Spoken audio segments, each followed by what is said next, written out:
I'd be lying if I said this was a surprise. I mean, we saw from the sentiment indicators that the sector is not doing well, and we know the major challenges in the sector, and they include the weak domestic economy, which weighs down on demand for manufacturing products, as well as challenges with electricity supply. But I guess among the most significant challenges in the sector is the issue of rail and port systems.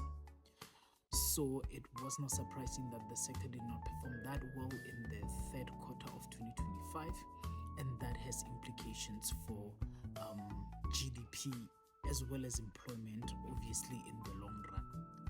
Manufacturing production decreased by 0.5% in September 2025. If we were to look at the quarterly change, it's 0.1%, that is a positive one. So a marginal increase, and on a year-on-year basis, it's 0.3% increase. But what is concerning is the general trend. If you look at it, you would realize that the current production levels are below the pre-COVID levels. But even more concerning is that they are below the pre-2008-2009 levels. That means the sector took a knock with the global financial crisis around 2008-2009, and it did not fully recover. But it also took another knock in 2020, and it has not been able to recover to levels seen before those two major shocks.